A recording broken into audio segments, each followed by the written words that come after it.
भाइयों, बहनों, बेटियों, आज मैं आपको सीता माता की जीवनी के बारे में बताता हूँ। सीता में भी से आ रहा है और एक मैंने वीडियो डाला था, उसके अंदर बताया था कि किसी भी लड़की का नाम से राशि पे नहीं होना चाहिए। तो अब आज आप ना सीता माता की जीवनी सुन लो। सीता से शुरू होता है। सीता माता को जन्म लेने के लिए माँ नहीं मिली। सीता माता ने जन्म, आपको पता है कहाँ से लिया था? जमीन, पृथ्वी से लिया था। किस प्रकार पृथ्वी से क्यों लिया था? कि ऋषि बैठे थे और वहाँ का जो राजा था उसने ये कहा कि मेरी नगरी में जो भी रहेगा वो उस जगह का टैक्स भरेगा। और ये चीज़ हमारे देश में भी पहले चलती थी, जिसका नाम था चूल्हा टैक्स। तो उस राजा का भी ऐसा ही नियम था। उन ऋषियों ने कहा भी हम ऋषि हैं और हमारे पास पैसा कहाँ से आएगा, तो हम टैक्स नहीं दे सकते। हम तो सिर्फ भगवान की भक्ति करते हैं और भक्त हैं। उसने कहा नहीं, ये नहीं चलेगा। आप या तो टैक्स दीजिए, नहीं तो यहाँ से चले जाइए मेरी नगरी से और कोई राजा की नगरी में जाकर आप बैठिए। उन्होंने कहा, मजबूर होकर के उन्होंने कहा चलो ठीक है, हम टैक्स दे देंगे। तो फिर हुआ क्या, उस राजा का मंत्री आया और उसको उन्होंने कहा, आप अपने राजा को ये कहो कि एक मटकी दे दे ढक्कन सहित और सफ़ेद कपड़ा दे दे, हम टैक्स उसके अंदर डाल के देंगे। तो उसने जाके राजा को कह दिया और राजा ने उनको एक मटकी दे दी कुम्हार से ले आके और एक सफ़ेद कपड़ा दे दिया, ढक्कन दे दिया। वो लेके चला गया और उन ऋषियों को जाके बोला, ले आओ भाई टैक्स दो। उन ऋषियों ने अपने पट चीरे, मतलब पट समझते हो ना, पैर के ऊपर का हिस्सा, वहाँ चीरे लगा लगा करके अपना जो ब्लड था वो उस मटकी के अंदर डाला और डाल करके ऊपर कपड़ा सफ़ेद रख कर के ऊपर ढक्कन दे के उस मटकी को बांध दिया गया। किससे? सुआ नाड़ से बांध करके उसको दे दिया।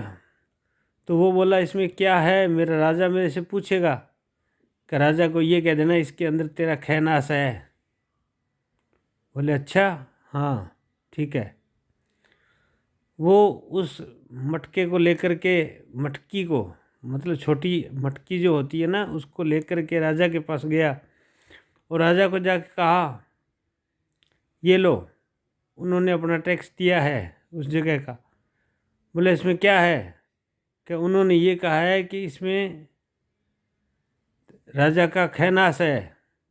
वो राजा कौन था? रावण।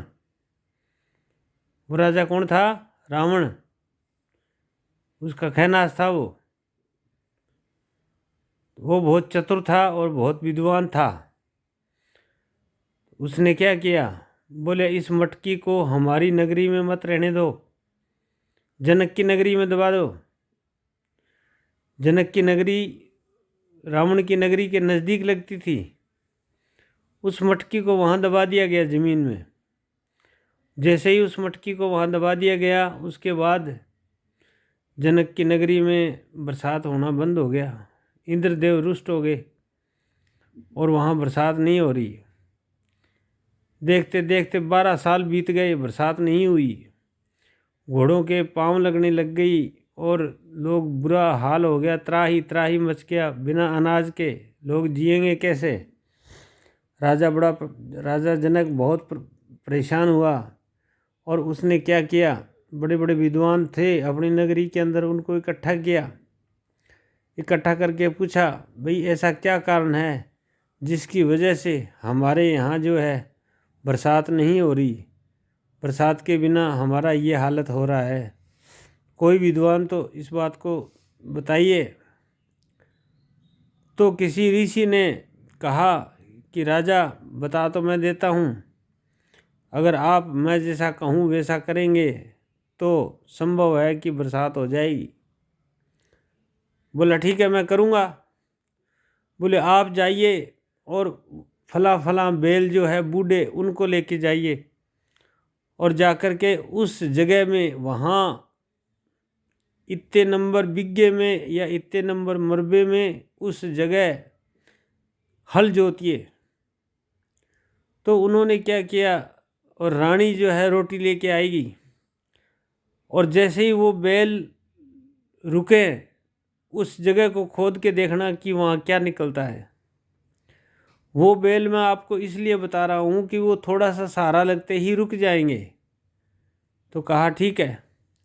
राजा गया। अगले दिन सुबह जाकर के उसने जो जगह बताई उसमें हल जोत दिया, ज़मीन को जोत दिया, हल चलाने लगा। रानी रोटी लेके आती है। रानी जैसे ही आवाज़ लगाती है राजा को कि खाना खा लो, इतने में बैल रुक जाते हैं। तो राजा कहता है इधर आओ इधर आओ। रानी आती है और उस जगह को खोदते हैं। जैसे ही उस जगह को खोदते हैं तो वहाँ एक छोटी सी मटकी निकलती है। उस मटकी को जैसे ही खोलते हैं उसके अंदर सीता माता अंगूठे चूस रही होती है।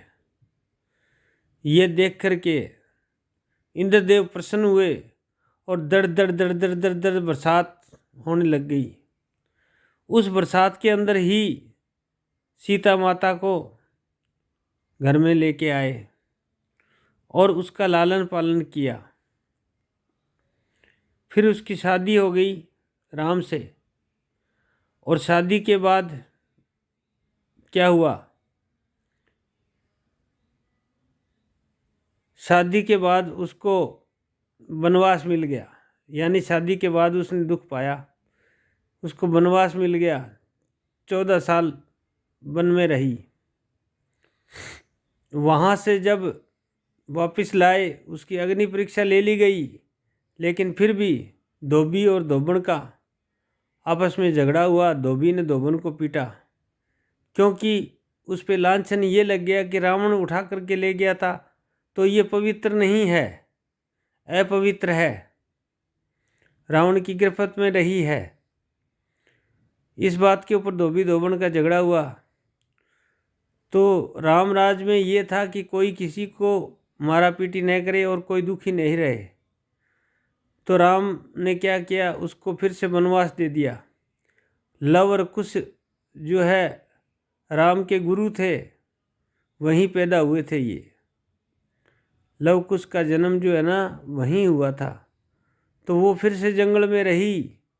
राजा की बेटी होते हुए लकड़ी काट के लाना, जंगल में रहना और बच्चों का लालन पालन करना, धनुर्विद्या सिखाना, ये सब काम सीता माता ने किया।